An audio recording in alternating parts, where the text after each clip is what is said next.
You're listening to I Am Refocused Radio with your host, Shamaya Reed. This show is designed to inspire you to live your purpose and regain your focus. And now, here's your host, Shamaya Reed.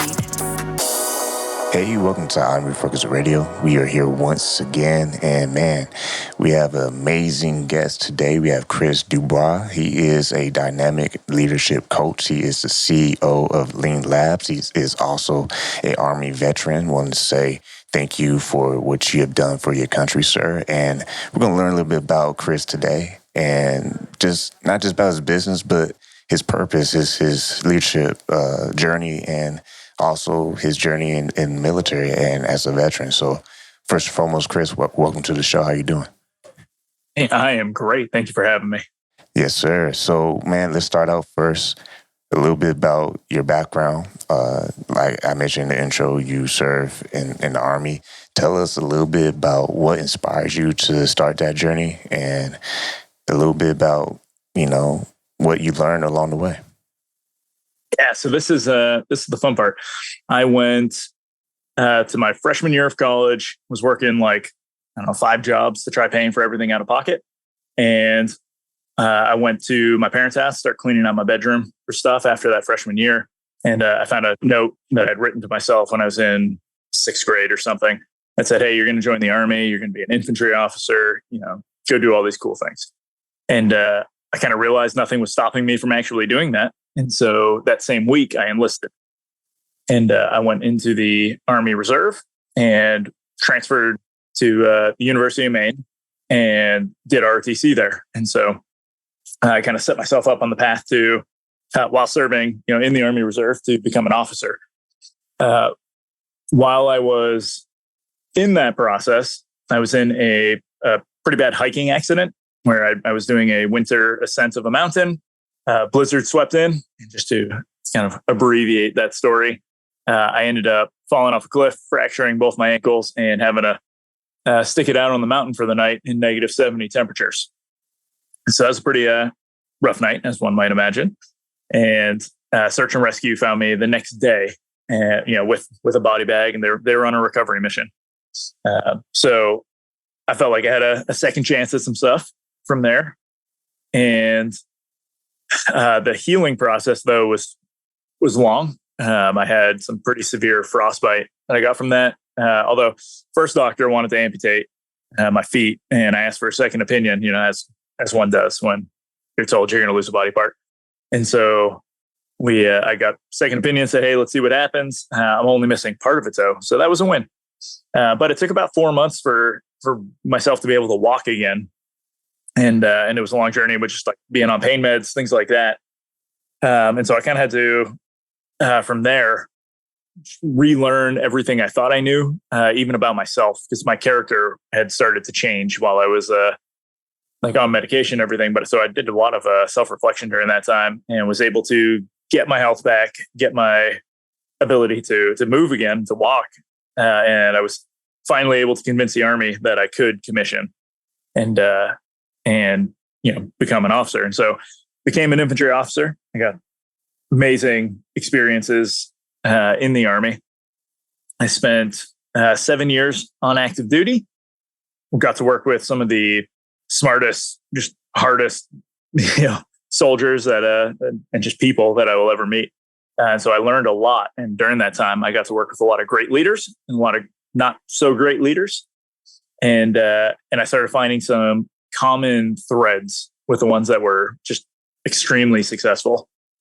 And so I started to kind of take note, write these down, pay attention to them, and started to adopt their practices into my own, leadership.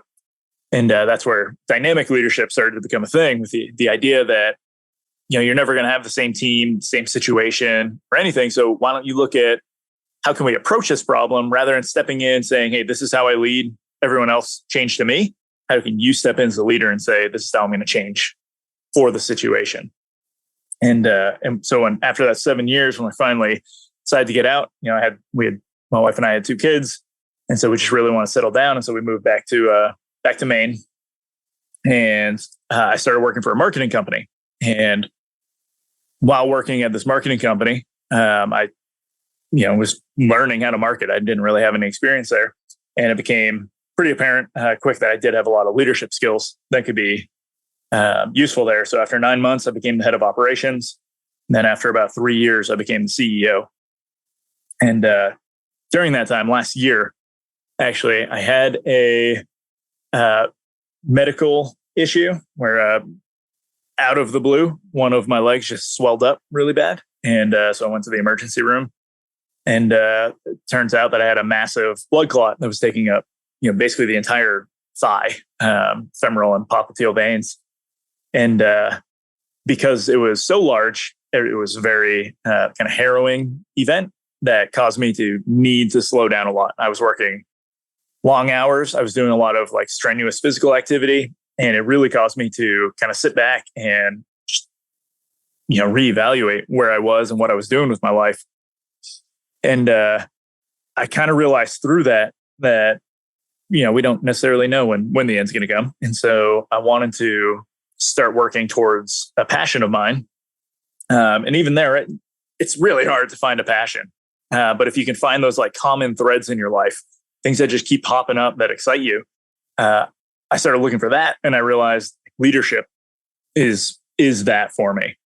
And so I started coaching and doing leadership coaching for startup founders to help them out so they can have efficient, effective teams, and they can have some of the skills that they didn't necessarily need to have the experience to get, so that they could kind of cut that learning time down and get better results much faster. And so I started doing that, and here I am now talking to you on your show. Man, that's an awesome story, man. And I know we're getting bits and pieces of the story, but I think what's awesome is what you learn in the Army is what I'm getting from that story. Mm-hmm. That part of the story is that leadership value. And touch on that a little bit, because people on the outside have their thoughts about what they think is involved with the military, but you being in the military, how does leadership in that space enable you to really tap into your full potential? Yeah, so there's a lot of great opportunities that the military gives. So like when I got my first platoon, as a 22-year-old second lieutenant, I moved to Fort Wainwright, Alaska, in the winter. I would not recommend that part to anyone, but I got there and was immediately put in charge of 36 men and $13.8 million worth of equipment. And so like any U.S. taxpayer is like, their hands started shaking when they heard that, because of the amount of responsibility that goes to a 22-year-old. But that kind of forces you to get in it right away. Like there are huge stakes, right? It's not just that I'm responsible for 36 men. I'm responsible for the lives of 36 men and their families. And so you're put in this situation where you have to step up, and like there is no alternative. There's no like quitting. This is what you have to do right now. And so you're really forced into these situations that are going to strengthen you. And the great thing about like being an officer is that you're always partnered up with an enlisted, sergeant who has a lot more time and experience, and who can they coach you through the process. So you always have this, this buddy who you can go back to. You can go to your office, shut the door and be like, hey, this is what I want to do. What do you think? And through their experience, they're able to help guide you so that you are the one who has to make the decision, but you have their guidance to kind of make sure you're on the right track. And so through that, you're able to kind of lower the risk on a lot of things and get better results, but you get to try so many more things, right? Especially I developed the habit of bringing in all of my sergeants and say, hey, this is what I want to do. What do you guys think? And now I'm getting all these different perspectives from everybody. I'm still the guy who has to make that decision, right? But I get to actually learn, okay, he said this was a great idea. He said this was a great idea. Those are not going to work together. So like, which one do I want to go with? But the next mission, I'm going to remember, hey, this guy said this. That might actually work for this one. And so I'm learning much faster because I'm getting all these different opinions. And so all of that's great. One of the challenges with being in the military is that they have what's called the Uniform Code of Military Justice. And it's a giant book full of all of the laws and regulations that you have to follow. And one of them is, hey, if I say something and I'm the leader, you have to follow. That doesn't translate to the business world. And so I do think a lot of military leaders will kind of lean on that when they're, in a command position of some sort. And then when you go into the business world, it's like, okay, now I actually have to work more on motivating people. How do I get them to want to do this? Because they actually want to. They're motivated, not because they have to. But if you can do that while in the military, you're golden. Once again, listen to Refocus Radio, talking to our guest today, Chris Dubois. And when you made that transition from the military to working that marketing job, which you was like light years ahead, because you only took you 3 years to get a big promotion. What were some of the best practices that you use in the military that you continue to use afterwards? Yeah, I think the one that I stick to the most is like giving everyone the ability to take a disciplined initiative. And so the Army's leadership philosophy is called mission command. There's a bunch of different principles in there. But really it comes down to, like, you as a leader don't always get to see the full picture, but there's someone who's down on the front lines, right? The person who's always doing the work. They're right there where that information is coming in. They get to see everything right as it's happening. Now you can tell that person, hey, take this information and send it all the way back up this chain. Send it to your supervisor, who sends it to theirs, who sends it to me. I'll make a decision and send it all the way back down this chain and give it back to you. That's a method, and it works if you have a super, super junior team, like people who you can't really trust to make decisions because they just don't necessarily know what's happening. But for the most part, that's never going to be the case. And so you want to enable the people who are on that front line to be able to make those decisions in the heat of the moment because they have the information readily available.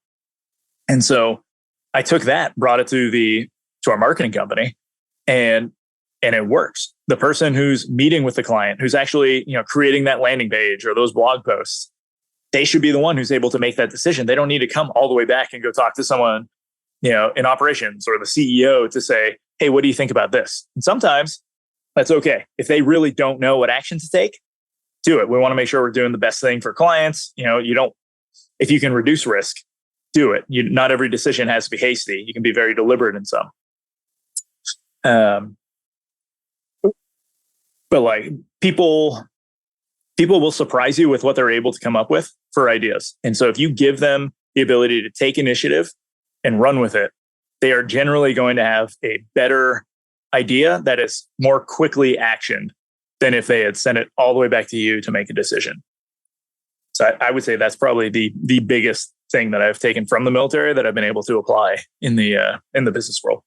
It sounds like what I'm getting from this too is being self-reliant and having discipline. Some kind of like, okay, this is what I am assigned to do. This is how I should do it if I want to have this X, type results.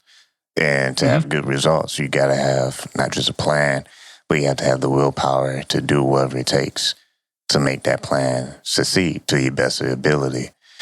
And when you use some of those values that you learn in the military and you teach people in the civilian world, I know you talk with business leaders and help them to lead. What are some of the common threads, you will, that you share as you are teaching those underneath you and also business leaders out there? Yeah, so I think the most important thing for a leader is to build awareness. It's one of the biggest issues that I see. And it's one of those, it really comes down to being a value. But there are 4 types of awareness. Right? You get self-awareness, interpersonal, team awareness, and then situational awareness. And if a leader can actually pay attention to all of those things and have it, top of mind, so they're constantly just thinking of like making sure they have all of the details, it's like a majority of your problems just go away because you're starting to notice those things that, all of these issues before they become a bigger problem. You can see them and you can get ahead of them. And so I do a lot of different exercises, like we have worksheets, things like that, with my clients, so that we can really develop the habit of becoming more aware. Which sounds very, very meta, to be aware of being aware. But we, through that, just through building awareness, they're able to get substantially better results without actually having to change anything about themselves. It's literally just that they're paying closer attention to details. Yeah, that was key right there. Details, like they would say, it's all in the details. And speaking of that, you have a website that people can go visit. It's leadingforeffect.com, where you have right there on the homepage, dynamic leadership training for business professionals. So people who are business professionals, or just someone who is maybe aspiring to be a business professional, can they go to this website and check out your workshops and coaching to see if they're a good fit for you? And if so, what's the day zero look like for them when they get started? Yes, definitely. Traditionally, the people I'm coaching, you've got a team of like 5 to 10 people at this point, so the stuff that I'm going to teach you and we're going to work through, you can immediately put into play. If you don't have that level, we can talk about doing some of our group sessions. Like you said on the website, leadingforeffect.com is a contact form. You can jump in there. With any of these group sessions, we're going to start just breaking down some of these different like things you should be aware of. I have an entire exercise called the Leaders Marks, where we rate how you're performing in different areas. And none of these areas are either right or wrong. It's all on a spectrum. And so if I go into a conversation with you because I need to pass on information so that you can go execute part of our plan, I might need to transmit more than receive, right? But some leaders might actually be sitting back and hoping that someone's going to talk back to them. Maybe they have a confidence issue, and so they'll be receiving more than transmitting. When if you're trying to push out a plan, that's probably not the best case. And there's a bunch of different, what level of risk assumption can we have? Do we have to be cautious, aggressive? When it comes to discipline, should we be strict or lenient in this? And we go through, there's 10 of them, and we go through all of these. And as we're going through them, we'll mark down where we think we are for a given situation. We'll do a little after action review, talk through, okay, is this how we actually want to be? Do we think this is what we need? And then we'll mark where we actually want to perform, right? So maybe like I'll take a different color marker, I'll put an X somewhere on the spectrum that says what the ideal is for a given situation. And then every time that situation pops up, we're aiming for the ideal, and we're doing reps, right, of trying to get this. And just through that action, even if you don't own a company, or you're maybe a mid-level manager, you're just a supervisor, you got a small team, just by doing some of these things, you're going to become way more aware than a lot of your peers, and it's going to start showing up in your work. And that's what's going to set you up to get these promotions and the raises along with it, and put you in positions of greater responsibility, so that you can start leading more people and start having a greater influence and a greater impact. And when you offer coaching with your services, they are tailor-made for the client. Yep. And how is it so important for when they go back to their team that they check back with you, for maybe a progress report or feedback, versus they just do it and they feel like one time that's all they need to do to remember all the stuff they were taught? Yeah. So my whole philosophy on leadership with the dynamic leadership model is that there is no one perfect way to do everything. Like you'll get a lot of leadership coaches who say like, oh, just do this, you're going to be fine. But it doesn't take into account all of the variables. And so I try teaching how to approach a problem and give you some of the rules and some of the guiding principles so that you can show up and decide for yourself, what is the best way for me to handle this? Because you are an aware leader, you're pulling in all these other details. Now, a lot of times, if you did a one-off coaching session, it could be great for just learning some things and maybe getting an edge, to be able to show up and help your team. But when you get that result, or even if you don't get that result, being able to come back and say, hey, this is what worked. What can I do? Or how else could I approach this? What was wrong with the way I approached this? We talk through that. It gives you someone with outside influence. I am a strong believer that everyone needs a coach. I have multiple coaches for multiple areas of my life because it gives you this other set of eyes that looks in, and they're not seeing this problem from my perspective. They're seeing it from someone outside who has general knowledge over what's going on, and they can start asking the right questions to help drive me in the right direction. And so one-off coaching can be super valuable. If you just need to get through a single problem, like, yeah, let's give you the skills. Let's do what we need to get you there. Really finding someone you can trust who can ask you those hard questions to actually make you better and help you start showing up, towards reaching your potential, I think is critical.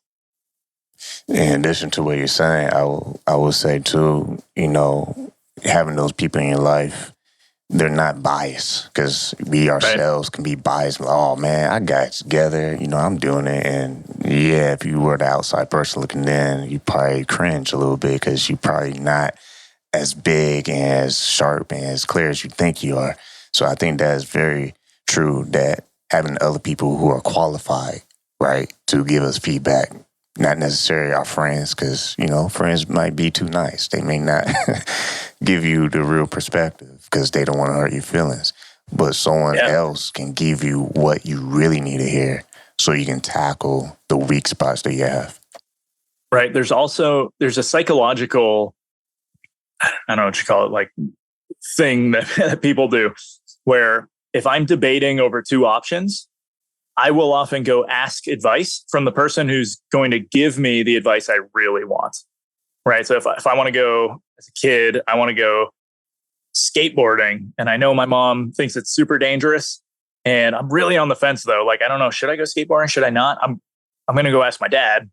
And then that kind of gives me the idea that, oh, this was a decision I wanted to make.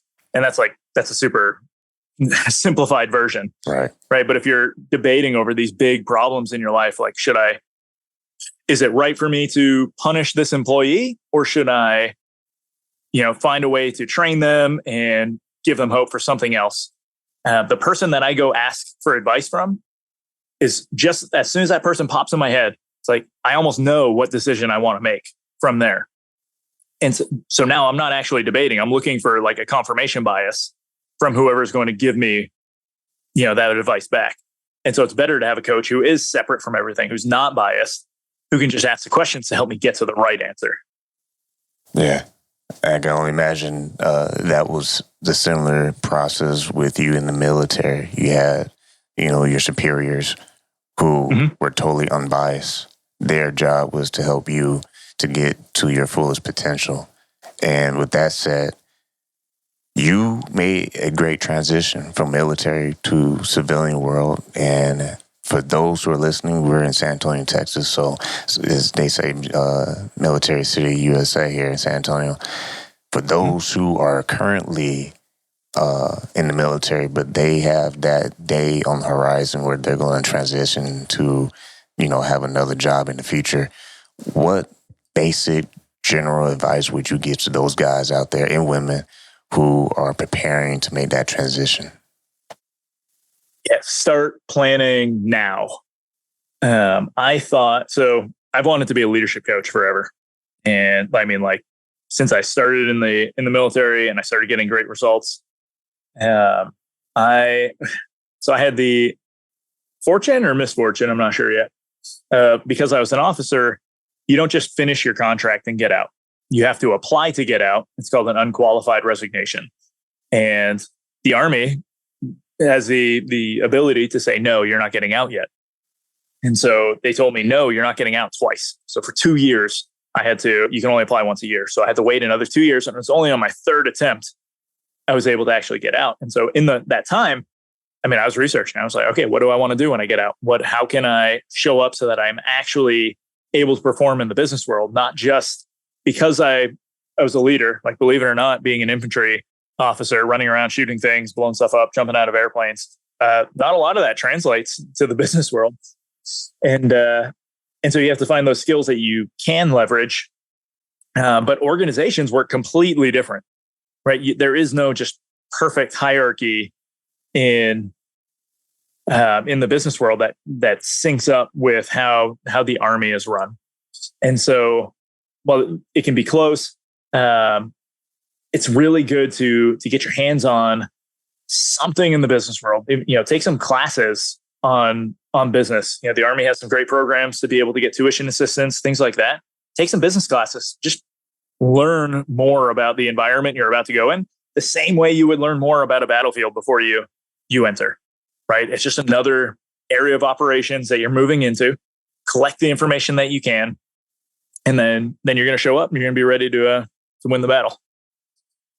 And going back to your website, leadingforeffect.com, where people can learn about your coaching, speaking, and workshops, is your workshops okay for those who may not be the actual, business leader with teams, but maybe just an individual who wants to explore a bit? Would that be a good fit?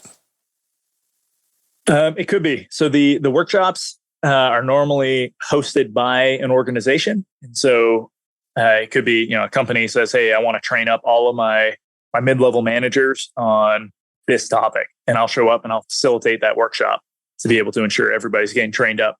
But I've also worked with some local groups. Usually, churches are a great way. There can also, in talks with some other just local community organizations who just want to put on some type of event. Maybe it's for kids or something else, but there are different ways you can get into some of these workshops.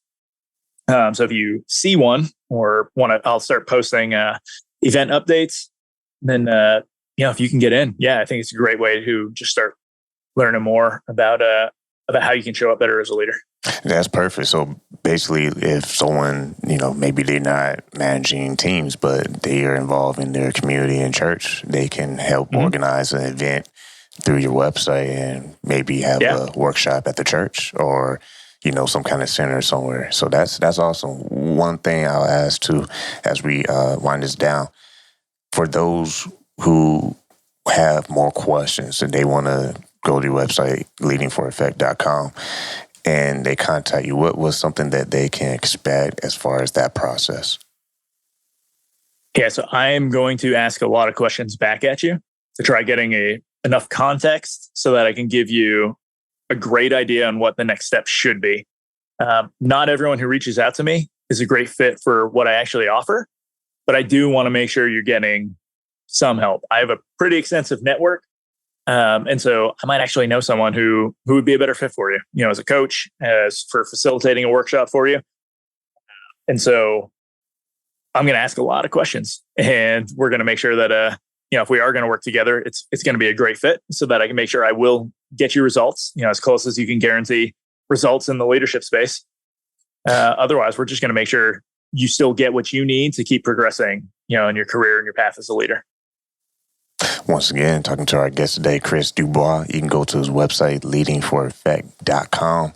And man, just check out all the great work he's doing. Want to say thanks for you, not just taking time talking to us, but sharing us your experience with the military and the transitioning from the military to working in marketing and getting big promotion and being your own boss.